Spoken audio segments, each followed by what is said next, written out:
Hi friends, welcome back to our channel. నేను మీ మాధురి. ఈరోజు నేను ఎమ్మి నాటుకోడి పులుసు అండ్ రాగి సంగటి ప్రిపేర్ చేస్తున్నాను. సో దానికోసం నేను 2 గ్లాసుల రైస్ తీసుకున్నాను. 2 గ్లాసెస్ అంటే ఫుల్ కాదు. ఒక గ్లాస్ కొంచెం తక్కువ తీసుకున్నాననమాట. సో ఒక గ్లాసు రైస్‌కి 4 గ్లాసెస్ వాటర్ పోయాలనమాట. 8 గ్లాసెస్ వాటర్ పోసి 1 అవర్ పక్కన నానబెట్టుకుంటే మంచిగా కుక్ అవుతుందనమాట. సాఫ్ట్‌గా వస్తుంది. సో నెక్స్ట్ కేజీ చికెన్ తీసుకొని దాన్ని నీట్‌గా క్లీన్ చేసి పక్కకు పెట్టేశాను. నెక్స్ట్ అందులోకి మనకు మసాలా కోసం కొన్ని కొబ్బరి ముక్కలు, కొన్ని పుట్నాలు, మిరియాలు, గసాలు, 4 యాలుకలు, 4 ఇలాచి, ఒక బిర్యానీ ఆకు, 2 దాల్చిన చెక్క. సో ధనియాలు లేవ్వనమాట. ధనియాల పొడి ఉంది. నేను అవి మిక్సీ పట్టేటప్పుడు అందులో ఒక స్పూన్ ధనియాల పొడి కూడా వేస్తాను. నెక్స్ట్ ఆనియను, పచ్చిమిర్చి, కొత్తిమీర, నెక్స్ట్ వెల్లిపాయి, అల్లము. సో అంత పేస్ట్ పట్టవదులే కానీ నేను పట్టాననమాట. కొంచెం మిగిలింది. 2 స్పూన్స్ సరిపోతుంది కేజీకి. మీరు వేసుకునే దాన్ని బట్టి మీరు వేసుకోవచ్చు. నెక్స్ట్ ఇవన్నీ కొంచెం మనం ఫ్రై చేసుకుందాం. ఫ్రై చేసి తర్వాత గ్రైండ్ చేస్తే బాగుంటుందన్నమాట. సో నేను ఒక కడాయి పెట్టుకున్నాను. ఇవి ఫ్రై చేసి తీసిన తర్వాత ఇందులోనే చికెన్ చేసేస్తాను. సో వీటిని ఇప్పుడు ఫ్రై చేస్తున్నాను. సో ఇప్పుడు రాగి సంగటి మనం 1 అవర్ నానితే బాగుంటుంది కదా. మనం ఇప్పుడు ఇవన్నీ ప్రిపేర్ చేసుకునే ముందే మనం రైస్ కడిగి పక్కన పెట్టుకున్నామంటే మంచిగా నానుతుందనమాట. సో ఆల్రెడీ నేను రైస్ కడిగి 1 అవర్ అయింది కాబట్టి నేను అటు సైడ్ వెలిగించేసాను. వెలిగించేసి ఫస్ట్ ఒక్క 5 మినిట్స్ మాత్రమే మనం హైలో ఉంచుకొని టక్కని సిమ్లో పెట్టుకోవాలి. ఎందుకంటే మనం ఎక్కువ వాటర్ పోస్తాం కాబట్టి అది పొంగుతుందనమాట. సో మనం దాన్ని వెంటనే సిమ్లో పెట్టేసుకుందాం. సిమ్లో పెట్టుకుంటే మన కర్రీ అంతా అయ్యేలోపు అది చక్కగా కుక్ అవుతుందనమాట. కుక్కర్లో పెట్టుకుంటే ఇదే బాధ అనమాట. సో కానీ కుక్కర్లోనే తొందరగా అవుతుంది, మంచిగా కూడా కుక్ అవుతుంది. సో నెక్స్ట్ అనమాట పక్కన ఇప్పుడు ఒక యాలుక, 2 లవంగాలు, ఒక దాల్చిన చెక్క వరకు వేసాను. ఆల్రెడీ మనం అందులో మసాలాలో వేసాం కాబట్టి ఇక్కడ సరిపోతుంది. ఆనియను, పచ్చిమిర్చి, కరివేపాకు అన్నీ వేసి ఫ్రై అయిన తర్వాత కొంచెం అల్లం వెల్లుల్లి పేస్ట్ ఉంది కదా మనం పట్టుకుంది, ఒక 2 స్పూన్స్ వేసాను. అల్లం వెల్లుల్లి పేస్ట్ కూడా మంచిగా ఫ్రై అయిన తర్వాత మనం చికెన్ వేసుకుందాము.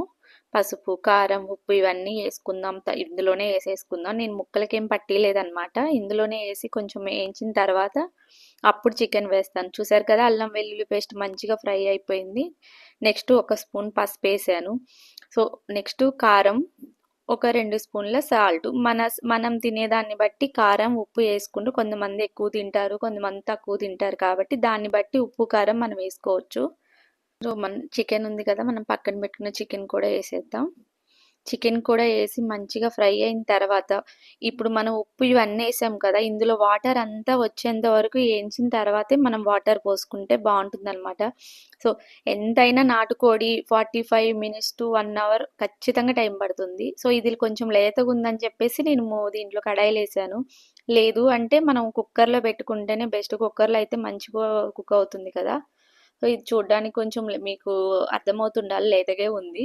అందుకోసమే నేను కడాయిలో వేసాను. పక్కన ఇగో అది సంగటి కూడా కొంచెం ఉడుకుతుందనమాట. అది పొంగొస్తుందని చెప్పి నేను వెంటనే దాన్ని సిమ్లో పెట్టాను. అది కానీ ఇప్పుడు పొంగిందంటే అది తుడుచుకుంటా కూర్చుంటా నేను. చూసారు కదా చికెన్ మంచిగా కుక్ అయింది. అందులో ఆయిల్ అంతా పైకి తేలుతుంది కదా. ఇప్పుడు ఈ టైంలో మనం వాటర్ పోసుకుందాము. సో వాటర్ పోసుకున్న తర్వాత దీన్ని అటు సైడ్ పెట్టుకుందాము. ఎందుకంటే ఆలోపు మనం సంగటి ప్రిపేర్ చేసుకోవచ్చు. వాటర్ పోసేసి నేను దీన్ని మూత పెట్టేసి తిప్పేసి అటు సైడ్ పెట్టేసాను అనమాట. సో మనం ఇప్పుడు ఇప్పుడే ఆ పని అవసరం లేదు కాబట్టి ఆలోపు మనం సంగతి చూసుకోవచ్చు. అయినా నాటుకోడి టైం పడుతుంది కదా. సో దాలోపు ఇది అయిపోతుంది అనమాట. ఇదైతే ఇంకో కొంచెం ప్రెజర్ ఉంది. ప్రెజర్ పోయాక మూత తీసి దాన్ని నేను కొంచెం కడిగాను, అదంతా కిందంతా మొత్తం రాలుతుందని చెప్పేసి. సో రైస్ ఇప్పుడు మంచి కుక్ అయింది కదా. ఇప్పుడు మనకు రాగి పిండి వచ్చి ఒక చిన్న గ్లాస్ పడుతుంది.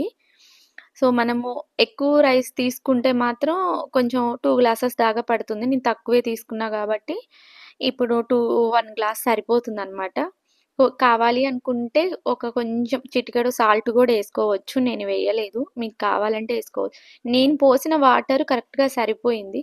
ఒకవేళ ఈ టైంలో సరిపోకపోతే మనం ఒక గిన్నెలో కొంచెం పక్కన వాటర్ పెట్టుకొని అవి హీట్ సాల్ట్ అయిన ఆప్షనల్ తర్వాత అనమాట. ఇందులో పోసుకుంటే సరిపోతుంది. నేనైతే సో, ఎయలేదు. కావాలి అంటే సంగటి అయితే కొంచెమే యాడ్ ప్రిపేర్ చేసుకోండి అయిపోయింది. మీరు. మనం ఒక్కసారి సో, చెయ్యి తడి నెక్స్ట్ దాన్ని చేసుకొని, మనం ఆ ఒక గిన్నెలో సంగటంతా వాటర్ మొత్తం తీసుకొని, మనం అదంతా చేయి తడి తీసి చేసుకుంటూ దాన్ని దగ్గరకనేసుకొని, మొత్తం ఒక సైడ్స్ 5 అంతా మినిట్స్ మూత తీసి పెడితే దాన్ని సరిపోతుంది. మొత్తం సో, నేను పెట్టేసి మూత పెట్టేసి తీసిన తర్వాత మీకు చూపిస్తాను. ఇగో చూసారు కదా! సంగటయితే రెడీ అయిపోయింది. దీన్ని పక్కకు పెట్టేసుకుందాం. ఇంకా చికెన్ సంగతి చూద్దాం. అది ఎక్కడి వరకు అయిందో. సో, ఇది నేను సిమ్‌లో పెట్టేసి, పక్కకు పెట్టేసి ఇప్పటికి 25 మినిట్స్ అయిందనమాట. ఇది మంచిగా కుక్ అయిపోయింది. మనకు స్లో ఫ్లేమ్‌లో కుక్ అయితేనే మంచిగా ఉడుకుతుందనమాట చికెను. మనము ఫాస్ట్‌గా ఏదో చేసేసామంటే అది ముక్క ఉడకదనమాట. ముక్క ఉడికింది కదా! మనం ముందుగా రెడీ చేసుకున్న మసాలా అంతా ఏసేసుకుందాం. ఇందులోనే నేను ధనియాల పొడి కూడా ఒక స్పూన్ ఏసి నేను మిక్సీ పట్టేసాను.